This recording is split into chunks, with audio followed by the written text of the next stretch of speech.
नमस्कार दोस्तों, this is Sonu Ahlawat और हर संडे की तरह लेकर आ चुका हूं आज भी दी करंट अफेयर शो का एपिसोड नंबर 26, जिसमें हम लास्ट वीक के सभी मोस्ट इंपोर्टेंट करंट इवेंट्स को डिटेल के साथ डिस्कस करने वाले हैं, जो कि एग्जाम के पॉइंट ऑफ व्यू से डायरेक्टली इंपोर्टेंट होते हैं। क्योंकि फ्रेंड्स, हम पूरे वीक के सभी करंट अफेयर्स को अच्छे से एनालिसिस करते हैं, एकदम फिल्टर करके एकदम सिलेक्टेड करंट इवेंट्स आपके सामने डिस्कस करते हैं। इनसे बाहर आपके एग्जाम में करंट अफेयर से क्वेश्चन नहीं आएगा। तो हर संडे 5 बजे दी करंट अफेयर शो को फॉलो करना मत भूलिएगा। तो आज का एपिसोड बड़ा इंपॉर्टेंट है, ध्यान से देखिएगा, नोट्स बनाते हुए चलिएगा। फटाफट शुरू कर दे आज का एपिसोड। और हाँ फ्रेंड्स, आपको पता ही होगा, कल यानी कि मंडे शाम 5 बजे super fast marathon SSC CHSL के लिए हम कर रहे हैं, जिसमें ऑलमोस्ट सभी टॉप स्कोरिंग टॉपिक्स हम कवर कर लेंगे। 2-3 घंटे की मैराथन रहेगी, अटेंड करना मत भूलिएगा, स्पेशल एसएससी सीएचएसएल वालों के लिए। और सीएचएसएल वालों, करंट अफेयर थोड़ा ध्यान से देखिए, क्योंकि एग्जाम में 10 से 12 क्वेश्चन आपके करंट अफेयर से ही आएंगे। प्लेलिस्ट चैनल के ऊपर मिल जाएगी आपको, दी करंट अफेयर शो के नाम से। सभी वीडियोस देख डालिए, क्योंकि बहुत ज्यादा इंपॉर्टेंट है। बात करते हैं आज के एपिसोड के first most important current event के बारे में। सुपरस्टार रजनीकांत को मिलेगा 51वां Dada Saheb Phalke award. Friends, award से रिलेटेड क्वेश्चन एग्जाम में जरूर बनेगा। हाल ही में friends, broadcasting and information minister Prakash Javadekar ji द्वारा अनाउंसमेंट की गई है कि जो 51वां दादा साहेब फाल्के अवार्ड है वो सुपरस्टार रजनीकांत जी को दिया जाएगा। अनाउंसमेंट हो चुकी है, जो अवार्ड दिया जाएगा वो 3-4 मई के आसपास दिया जाएगा।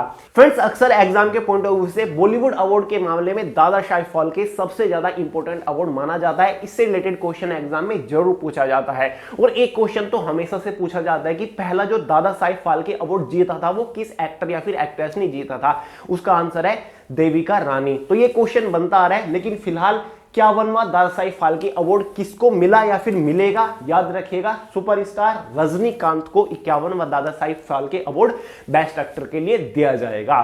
और फ्रेंड्स, ये भी फैक्ट है कि जो अवार्ड है, बॉलीवुड के अवार्ड है, उनकी अनाउंसमेंट कौन करता है। जैसे कि नेशनल अवार्ड की अनाउंसमेंट कौन करता है बॉलीवुड के लिए, दादा साहेब फाल्के अवार्ड की अनाउंसमेंट कौन करता है। तो याद रखिए, जो हमारे इंफॉर्मेशन एंड ब्रॉडकास्टिंग मिनिस्टर है प्रकाश जावड़ेकर जी, वो इन अवार्ड्स की अनाउंसमेंट करते हैं। मैंने आपको लास्ट वाले शो में भी बताया था।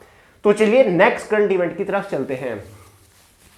राष्ट्रपति ने राष्ट्रीय राजधानी क्षेत्र संशोधन विधेयक GNCTD को मंजूरी दी। फ्रेंड्स, बहुत ज्यादा बवंडर मचा हुआ है इस बिल के ऊपर, लगभग 2 महीने से ये सुर्खियों में है। सबसे पहले तो इस बिल का नाम देख लीजिए, किस नाम से जाना जा रहा है, GNCTD। इसकी फुल फॉर्म है government of national capital territory of Delhi.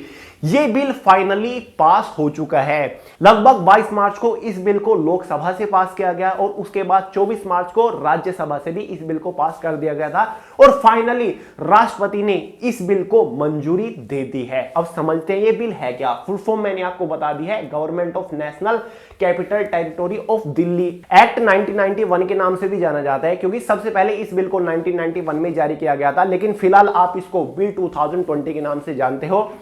सबसे पहले समझ लेते कि बिल है क्या, क्यों इसके ऊपर इतनी कंट्रोवर्सी हो रही है, क्यों इतने सारे लोग इसके विरुद्ध हैं।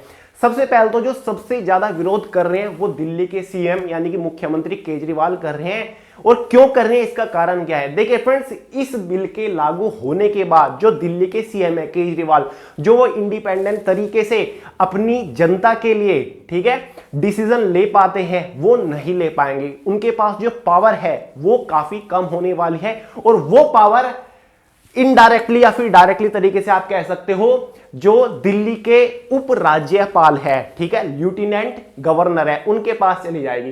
क्योंकि अब जो दिल्ली गवर्नमेंट है, केजरीवाल है, वो अगर कोई भी डिसीजन लेते हैं, उसको पास करने के लिए, डिसीजन को पास करने के लिए दिल्ली जनता के लिए, उनको दिल्ली के उपराज्यपाल की राय लेनी पड़ेगी। वो कोई भी मतलब डिसीजन इंडिपेंडेंटली तरीके से नहीं ले पाएंगे।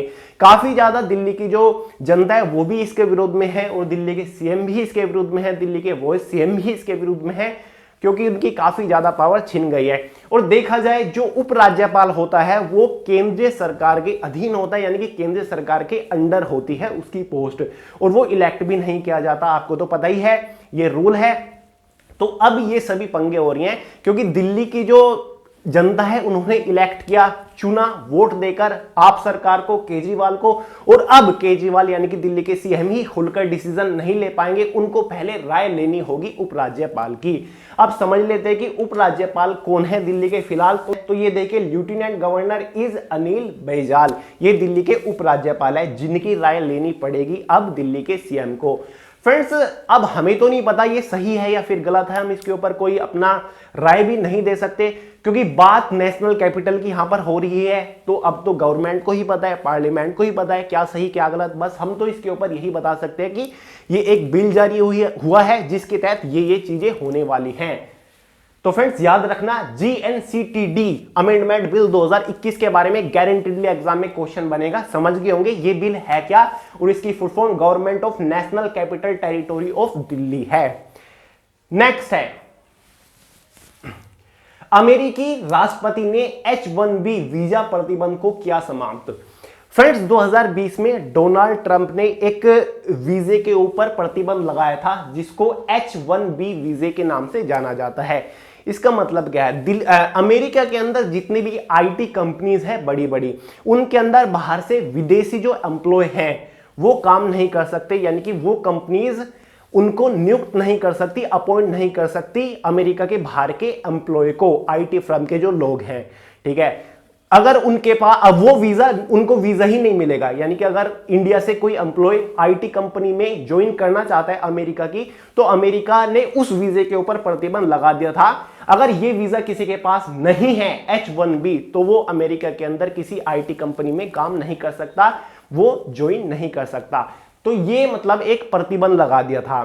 फाइनली अब 31 मार्च 2021 को वो प्रतिबंध खत्म हो गया था, और जो फिलहाल करंट के प्रेसिडेंट है अमेरिका के जो बिडेन, उन्होंने इसको कंप्लीटली समाप्त कर दिया है। इस वीजे पे जो प्रतिबंध लगा था वो हटा दिया है। अब बाहर के जो भारत के या फिर चीन के या फिर जापान के जो लोग हैं, आईटी फील्ड के लोग हैं, वो आसानी से इस वीजे को ले सकते हैं और अमेरिका की आईटी कंपनीज में काम कर सकते हैं, उनको नियुक्ति मिल सकती है। तो फ्रेंड्स ये काफी अच्छा काम हुआ है मेरे अकॉर्डिंग, तो काफी ज्यादा हेल्प मिलने वाली है इंडिया के युवाओं को भी। नेक्स्ट है, पूछा जाएगा ये कि कौन से देश ने इस वीजे से प्रतिबंध हटाया है, अमेरिका, याद रखिएगा। और वीजा का नाम भी देख लीजिए किस नाम से जाना जाता है, H-1B वीजा। ये वीजा कोई साधारण वीजा नहीं है, ये मैंने आपको बताया कि किस टाइप का वीजा होता है और इसका काम क्या होता है। भारत सरकार ने सड़क निर्माण परियोजना के लिए नेपाल को 800 करोड़ नेपाली रुपए की वित्तीय सहायता की प्रदान। हमेशा से एग्जाम में ऐसे क्वेश्चन पूछे जाते हैं कि भारत ने कौन से देश को इतने 1000 करोड़ की सहायता दी, भारत ने कौन से देश के साथ इतने 1000 करोड़ का समझौता किया। तो इसी प्रकार का एक क्वेश्चन बन रहा है। भारत ने अपने पड़ोसी देश नेपाल को सड़क परियोजना निर्माण के लिए 800 करोड़ नेपाली रुपए की वित्तीय सहायता दी कि जो सड़क परियोजनाएं रुकी हुई हैं पैसे की कमी की वजह से उनको पूरा किया जाए। सड़क भी वो है जो कि भारत और नेपाल को आपस में जोड़ती हैं, तो उन सड़कों के निर्माण को पूरा करने के लिए भारत ने नेपाल की वित्तीय मदद की है। कितने रुपए करोड़ की, 800 करोड़ नेपाली रुपए, याद रखिएगा, ये बड़ा इंपॉर्टेंट है। नेक्स्ट है, दिवंगत एक्टर इरफान खान को सर्वश्रेष्ठ अभिनेता के फिल्म फेयर अवार्ड से नवाजा गया। फ्रेंड्स स्टार्टिंग में ही मैंने आपको क्या बताया था, दादा साहेब फाल्के अवार्ड जो कि बॉलीवुड से रिलेट करता है, बड़ा इंपॉर्टेंट है। हाल ही में नेशनल अवार्ड भी हुआ था और हाल ही में हमारा जो फिल्म फेयर अवार्ड है वो भी हुआ। अवार्ड थोड़े लेट चल रहे हैं लेकिन एग्जाम के पॉइंट ऑफ व्यू से इंपॉर्टेंट है, जितने भी एग्जाम होंगे उनमें तो जरूर पूछा जाएगा। तो हाल ही में 66वां फिल्म फेयर अवार्ड की भी अनाउंसमेंट हुई है 2021 के लिए। तो यहां पर एक क्वेश्चन बना है कि जो बेस्ट एक्टर का फिल्म फेयर अवार्ड मिला है 2021 में, वो किसे मिला है, लेट एक्टर इरफान खान को मिला है। कौन सी फिल्म के लिए, इनकी इंग्लिश मीडियम फिल्म के लिए, अंग्रेजी मीडियम जो पिक्चर है इनकी, उसके लिए इनको best actor film fair award से नवाजा गया। 66वां संस्करण ये समाप्त हुआ फिल्म फेयर अवार्ड का। याद रखिएगा, क्वेश्चन पूछ ले जाता है कि कौन सा फिल्म फेयर अवार्ड समाप्त हुआ 2021 में, 66वां फिल्म फेयर अवार्ड, और बेस्ट एक्टर के लिए किसको चुना गया, दिया गया अवार्ड इरफान खान को दिया गया। और फ्रेंड्स मैंने आपको लास्ट एपिसोड में बताया था कि best film national award Chhichhore film को दिया गया, साथ ही best actor national award Manoj Vajpayee को दिया गया, साथ ही best actress national award Kangana Ranaut को दिया गया उनकी फिल्म क्वीन और मणिकर्णिका फिल्म के लिए। तो याद रखिएगा यार, नोट कर लीजिएगा, इंपॉर्टेंट है, लास्ट एपिसोड देख लीजिएगा। और फिल्म फेयर बेस्ट मूवी को कौन सी को दिया गया? दिल बेचारा, सुशांत सिंह राजपूत की फिल्म, उनको दिया गया। तो ठीक है, आई होप याद रखोगे। बाकी यहां पर बात हो रही थी फिल्म फेयर बेस्ट एक्टर, आगे बेस्ट एक्ट्रेस भी देखेंगे। और बेस्ट फिल्म तो मैं आपको बता ही चुका हूं, सुशांत सिंह राजपूत की दिल बेचारा। 31 मार्च को विश्व भर में अंतरराष्ट्रीय ट्रांसजेंडर दिवस मनाया जाता है।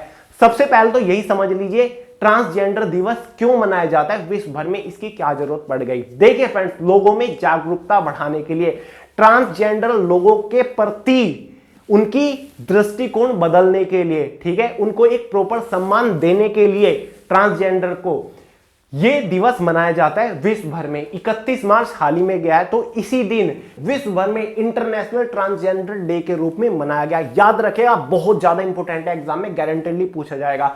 और यह ट्रांसजेंडर ऑफ विजिबिलिटी डे के नाम से भी जाना जाता है कि ट्रांसजेंडर को लेकर जागरूकता फैलाना, एक पारदर्शिता लाना लोगों के बीच में। नेक्स्ट है 30 मार्च को राजस्थान राज्य का स्थापना दिवस मनाया जाता है। फ्रेंड्स, हाल ही में 30 मार्च गया है, तो इसी दिन राजस्थान में राजस्थान दिवस के रूप में मनाया जाता है, या फिर आप कह सकते हैं foundation day of Rajasthan state के रूप में मनाया जाता है। फ्रेंड्स, ये क्वेश्चन एग्जाम के लिए इंपॉर्टेंट क्यों है? क्योंकि राजस्थान एरिया के अकॉर्डिंग भारत का सबसे बड़ा राज्य है, ठीक है, और सबसे बड़ा जो विजिटर हब माना जाता है वो राजस्थान ही है, क्योंकि सबसे ज्यादा विजिटर जो आते हैं एक साल में वो राजस्थान के अंदर ही आते हैं। 30 मार्च 1949 को जोधपुर, जयपुर, जैसलमेर और बीकानेर रियासतों का विलय होकर राजस्थान संघ बना था, तो इसीलिए राजस्थान दिवस के रूप में मनाया जाता है 30 मार्च को। 23 मार्च टू 30 मार्च को ये पूरा मनाया जाता है, यानी कि पूरे वीक इसी दिन के रूप में मनाया जाता है। लेकिन एग्जैक्ट 30 मार्च 1949 को एग्जाम में क्वेश्चन बनेगा कि 30 मार्च 1949 को कौन से राज्य का फाउंडेशन डे मनाया जाता है, तो राजस्थान इसका आंसर हो जाएगा यार, याद रखिएगा। नेक्स्ट है तापसी पन्नू ने फिल्म थप्पड़ के लिए फिल्म फेयर बेस्ट एक्ट्रेस का अवार्ड जीता। अभी अभी मैंने आपको बेस्ट एक्टर बताया था, किसने जीता? लेट इरफान खान ने जीता। यहां पर बात हो रही है best actress film fair award, तो वो तापसी पन्नू ने जीता। आई होप आप इनके बारे में जानते होंगे। फिल्म थप्पड़ इनकी आई थी शायद 2019 में, तो उसी फिल्म के लिए इन्होंने बेस्ट एक्ट्रेस का अवार्ड जीता है। याद रखिएगा कौन सी एक्ट्रेस? तापसी पन्नू। और नेशनल अवार्ड कौन सी एक्ट्रेस ने जीता? कंगना रनौत। इसी में काफी लोग कंफ्यूज हो जाते हैं, फिल्म फेयर अवार्ड के से रिलेटेड या फिर नेशनल अवार्ड, दोनों में कंफ्यूज हो जाते हैं। नेशनल अवार्ड बड़ा है, सबसे बड़ा दादा साहेब फाल्के अवार्ड, उसके बाद नेशनल अवार्ड, उसके बाद फिल्म फेयर अवार्ड आता है। तो तीनों से रिलेटेड क्वेश्चन एग्जाम में पूछे जाते हैं, और आज की इस वीडियो में तीनों से रिलेटेड मैंने आपके सभी डाउट क्लियर करने की कोशिश की है। भारत और अमेरिका के बीच वज्र प्रहार अभ्यास का आयोजन। देखिए फ्रेंड, जब भी दो देशों की सेनाओं के बीच में कोई अभ्यास होता है, इसका मतलब यह होता है कि दोनों देश की सेना मिलकर किसी चीज की प्रैक्टिस कर रहे हैं, ठीक है, इसका मतलब यही होता है। तो हाल ही में जो अभ्यास हुआ है भारत और अमेरिका की सेना के बीच में, उसको बोला गया वज्र प्रहार। इस अभ्यास का नाम, इस एक्सरसाइज का नाम या फिर इस प्रैक्टिस का नाम जो कि दोनों देशों की सेना के बीच में हुई है, वज्र प्रहार की गई। इसमें क्या होता है, दोनों देश प्रैक्टिस करते हैं, ठीक है। जो एक्सपीरियंस अमेरिका की सेना के पास है या फिर जो एक्सपीरियंस भारत की सेना के पास है, एक दूसरी सेना को सिखाते हैं, एक दूसरी सेना के साथ मिलकर ऑपरेशन करते हैं, एक दूसरी सेना का सहयोग करते हैं। तो इसीलिए ये एक एक्सरसाइज की जाती है जिसको बोल देते हैं अभ्यास, कि दो देशों के बीच में एक अभ्यास हुआ है जिसका फाइनली नाम दिया गया वज्र प्रहार। क्वेश्चन ये भी बनता है कि ये अभ्यास कहां पर हुआ, इंडिया में हुआ या फिर अमेरिका के अंदर? डेफिनेटली वज्र प्रहार जो अभ्यास हुआ है वो इंडिया के अंदर ही हुआ है। कहां पर हुआ है ये देखिए, यह अभ्यास हिमाचल प्रदेश के चंबा जिले के बकलोह में आयोजित किया गया। हिमाचल प्रदेश में एक जिला पड़ता है चंबा जिला, उसमें एक जगह पड़ती है बकलोह, वहां पर इस अभ्यास को किया गया। देखिए दोनों देशों की सेनाएं, यहां पर अमेरिका के भी सोल्जर हैं और यहां पर इंडियन आर्मी के भी सोल्जर हैं, तो दोनों ने मिलकर यार एक जबरदस्त प्रैक्टिस की है, अभ्यास किया है, एक्सरसाइज किया है, जिसको वज्र प्रहार के नाम से जाना जाता है। मतलब अपनी अपनी आर्मी की पावर बढ़ाने के लिए एक दूसरे के साथ अपना अपना एक्सपीरियंस शेयर किया है, ताकि कुछ चीजें अमेरिका से भारत की सेना सीख सके और कुछ चीजें भारत की सेना से अमेरिका की सेना सीख सके और दोनों की पावर बढ़ सके। नेक्स्ट है गोरखपुर में शहीद अशफाक उल्लाह खान चिड़ियाघर का उद्घाटन। एग्जाम में अक्सर नेशनल पार्क यानी कि राष्ट्रीय उद्यान और राष्ट्रीय पक्षी विहार से क्वेश्चन बनते हैं। तो हाल ही में उत्तर प्रदेश के अंदर एक बहुत बड़े पक्षी विहार यानी कि चिड़ियाघर का उद्घाटन किया गया है और ये उत्तर प्रदेश का तीसरा चिड़ियाघर है और पूर्वांचल के अंदर पहला सबसे बड़ा चिड़ियाघर का उद्घाटन किया गया। इसका नाम देख लीजिए, क्या है? शहीद अशफाक उल्लाह खान। ये जो है ये स्वतंत्रता सेनानी रह चुके हैं और इन्हीं के नाम पर इस चिड़ियाघर का उद्घाटन किया गया। एग्जाम में जरूर आएगा। यूपी पुलिस एसआई की जो लोग तैयारी कर रहे हैं या फिर यूपी पुलिस एएसआई क्लर्क वाली वैकेंसी की तैयारी कर रहे हैं या फिर यूपी कांस्टेबल या फिर यूपी लेखपाल की, उनके लिए तो ये 100% इंपॉर्टेंट है। बाकी अदर स्टेट के एग्जाम के लिए भी इंपॉर्टेंट है या फिर सेंट्रल गवर्नमेंट लेवल के एग्जाम के लिए बहुत ज्यादा इंपॉर्टेंट है। तो गोरखपुर में इस चिड़ियाघर का उद्घाटन उत्तर प्रदेश के सीएम योगी आदित्यनाथ जी ने किया है। नाम देख लीजिए, शहीद अशफाक उल्लाह खान चिड़ियाघर कहां पर है? गोरखपुर में है। राजस्थान चिरंजीवी स्वास्थ्य बीमा योजना के तहत हर परिवार को स्वास्थ्य बीमा देने वाला भारत का पहला राज्य बन गया। फ्रेंड्स, एक योजना शुरू की गई थी कुछ टाइम पहले जिसका नाम है चिरंजीवी योजना। सबसे पहले पूरा नाम इसका चिरंजीवी स्वास्थ्य बीमा योजना के नाम से इसको जाना जाता है। ये योजना है क्या? इसका मकसद ये है कि हर परिवार को, मतलब अलग अलग स्टेट में इस योजना को पूरा करना है, हर परिवार को एक साल के अंदर 5 लाख रुपए का स्वास्थ्य बीमा प्रदान करना होता है हर साल। लेकिन सबसे पहला जो राज्य है वो राजस्थान बन गया है। अपने स्टेट के अंदर हर परिवार को हर साल 5 लाख रुपए का बीमा देने वाला राज्य बन गया है। यानी कि राजस्थान ने ये कर दिखाया है और ये इंडिया का ऐसा पहला राज्य बन गया है जिसने चिरंजीवी स्वास्थ्य बीमा योजना के तहत परिवार को स्वास्थ्य बीमा देने में सक्षम हुआ है। 5 लाख रुपए हर साल। देखिए यहां पर लिखा हुआ है चिरंजीवी, मुख्यमंत्री चिरंजीवी स्वास्थ्य बीमा योजना। राज्य के हर परिवार को कैशलेस इलाज के लिए प्रति वर्ष 5 लाख रुपए तक के स्वास्थ्य बीमा का लाभ अब उठा सकेंगे राजस्थान का हर एक परिवार, और ऐसा करने वाला राजस्थान पहला राज्य बना। रूस ने हाल ही में 18 देशों के 38 उपग्रह को सफलतापूर्वक लॉन्च किया। यह काफी बड़ा काम हुआ है और जो डिफरेंट देश के अंदर स्पेस एजेंसी है उनके अंदर जबरदस्त खलबली मची है, क्योंकि ऐसा करने वाला रूस पहला देश बन गया है जिसने एक साथ 18 देशों के, मतलब 18 डिफरेंट देशों की सैटेलाइट को लॉन्च किया और टोटल 38 सैटेलाइट उपग्रह लॉन्च किए। सबसे ज्यादा जो पहले उपग्रह एक साथ लॉन्च किए थे वो कभी इंडिया ने किए थे, 104 उपग्रह। उसके बाद अभी कुछ ही महीने पहले स्पेसएक्स, जो कि इलोन मस्क की खुद की कंपनी है, उसने लगभग 111-12 के आसपास उपग्रह लॉन्च किए। लेकिन यहां पर रिकॉर्ड बना है डिफरेंट क्लाइंट देशों के 18, एक साथ 18 देशों की सैटेलाइट को लॉन्च करने का जो रिकॉर्ड है वो रूस के पास चला गया है और 38 उपग्रह इन्होंने यहां पर लॉन्च किए हैं, जिसमें हमारा दक्षिण कोरिया था, साथ ही जापान, कनाडा, सऊदी अरब, जर्मनी, इटली और ब्राजील सहित और कुछ देश थे। उन सभी देशों की सैटेलाइट यानी कि उपग्रह को लॉन्च किया। तो एग्जाम में क्वेश्चन इस प्रकार डायरेक्टली पूछा जाएगा, हाल ही में कौन से देश ने एक साथ 18 देशों के 38 उपग्रह को लॉन्च किया? तो सिंपल सा आंसर हो जाएगा रूस।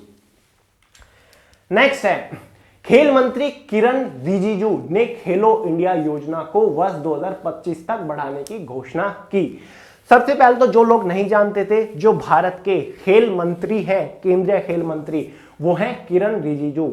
फोटो लगा हुआ है, देख लीजिएगा। हाल ही में इन्होंने अनाउंसमेंट कर दिया है कि जो इन्होंने एक स्कीम लॉन्च की थी खेलो इंडिया, उसको 2025 तक बढ़ा दिया गया है। खेलो इंडिया स्कीम है क्या फ्रेंड? जो देश के अंदर ऐसे युवा हैं या फिर ऐसे प्रतिभाशाली युवा हैं जो कि खेल में डेफिनेटली आगे जा सकते हैं, जो कि खेल में अच्छे हैं, जो कि स्किलफुल है, जो जिसमें अक्षमता है, जो कुछ कर सकते हैं खेल के फील्ड में, लेकिन पैसे की कमी की वजह से, पूरे संसाधन होने की वजह से वो आगे नहीं बढ़ पाते। तो ये एक योजना या फिर एक स्कीम शुरू की गई थी खेलो इंडिया, ऐसे ही युवाओं को आगे ले जाने के लिए, विश्व भर में उनको आगे करने के लिए, जितने भी नेशनल गेम इंटरनेशनल गेम होता है उन तक उनको पहुंचाने के लिए, और वो विश्व में देश का नाम रोशन कर सके, इसलिए खेलो इंडिया योजना या फिर स्कीम लॉन्च की गई थी। अब इस स्कीम को 2025 तक बढ़ा दिया गया है। एग्जाम में क्वेश्चन बनेगा कि किसने हाल ही में खेलो इंडिया योजना को 2025 तक बढ़ाने की घोषणा की, तो किरण रिजिजू इसका आंसर हो जाएगा। या फिर क्वेश्चन ये बनेगा हाल ही में खेल मंत्री किरण रिजिजू ने किस योजना को 2025 तक बढ़ाने की घोषणा की, तो इसका आंसर हो जाएगा खेलो इंडिया। या फिर ऐसा क्वेश्चन बन जाएगा किरण रिजिजू ने हाल ही में खेलो इंडिया स्कीम को कितने वर्ष तक बढ़ाने की घोषणा की, तो 2025। यानी कि एक ही क्वेश्चन को 4-5 तरीके से घुमा फिराकर पूछ लिया जा सकता है। बस आपको कंफ्यूज नहीं होना। कंफ्यूज आप तभी नहीं होगी जब आप थोड़ा सा ध्यान के साथ देखोगे और जब आप प्रॉपर नोट्स बनाते हुए चलोगे। यहां पर देखिए, इस नई योजना के लिए 8,750 करोड़ रुपए की राशि का अनुमान लगाया गया है। यानी कि 2025 तक जो ये योजना बढ़ाई गई है, इसमें लगभग 8,750 करोड़ रुपए का खर्च और आएगा। तो फ्रेंड्स, आई होप आप समझ गए होंगे, और ये आज का लास्ट करंट इवेंट था। करंट इवेंट बाकी एपिसोड के कंपैरिजन में आज थोड़े कम थे। इसका रीजन यही है कि लास्ट वीक में यही करंट इवेंट इंपॉर्टेंट थे। बहुत सारे करंट इवेंट को मैंने एनालाइज किया, लेकिन एग्जाम के पॉइंट ऑफ व्यू से मुझे तो यार यही इंपॉर्टेंट लगे। और भी काफी सारी लेकर आ सकता था, लेकिन मुझे नहीं लगा। आपका भी टाइम वेस्ट होता, मेरे भी टाइम वेस्ट होता, और खाम हाँ आप अपने माइंड में कचरा भरते जो कि एग्जाम के पॉइंट ऑफ से बिल्कुल भी इंपॉर्टेंट नहीं थे। ये मैं एकदम एनालाइज करके लेकर आया था, जो कि एग्जाम के पॉइंट ऑफ से बहुत ज्यादा इंपॉर्टेंट थे। आई होप आप इनको समझ गए होंगे और आपने नोट भी किया होगा। अब आप कमेंट बॉक्स में कमेंट करके बताइएगा कि आपको सबसे ज्यादा इंपॉर्टेंट करंट इवेंट कौन सा लगा। अवार्ड से रिलेटेड बहुत ज्यादा इंपॉर्टेंट थे, फोकस करिएगा। बाकी आप अपनी राय दीजिए कि भैया ये वाला इंपॉर्टेंट था, क्योंकि मैं कॉम्पिटिटिव एग्जाम की तैयारी कर रहा हूं, मतलब आपको पता होना चाहिए कि हाँ कौन सा इंपॉर्टेंट है, तभी तो आपकी प्रिपरेशन एक राइट वे में जाएगी। तो चलिए फ्रेंड्स, आज की इस वीडियो में इतना ही था। नेक्स्ट संडे नेक्स्ट दी करंट अफेयर शो के एपिसोड में मिलेंगे 27 में। तब तक के लिए आपका अगर एग्जाम है तो चैनल के ऊपर दी करंट अफेयर शो की प्लेलिस्ट मिल जाएंगी, सभी एपिसोड को देखिए, नोट्स बनाइए, और कल यानी कि मंडे यानी कि 5 अप्रैल शाम 5 बजे एसएससी सीएचएसएल वालों के लिए सुपरफास्ट मैराथन कर रहे हैं। देखेंगे 2-3 घंटे की मैराथन करेंगे, इंपॉर्टेंट सभी टॉपिक को कवर कर लेंगे। फिर एक और मैराथन आएगी जिसमें इंग्लिश को कवर कर लेंगे, फिर एक और मैराथन आएगी मैथ को कवर कर लेंगे, ऐसे रीजनिंग को कवर कर लेंगे। बस आप बने रहिए और अपना प्रिपरेशन के ऊपर फोकस करिए। तो चलिए, पसंद आए लाइक करिएगा, अपना शेयर करिएगा, चैनल को सब्सक्राइब करना मत भूलिएगा। मिलते हैं अगली वीडियो में बहुत जल्द, तब तक के लिए जय हिंद।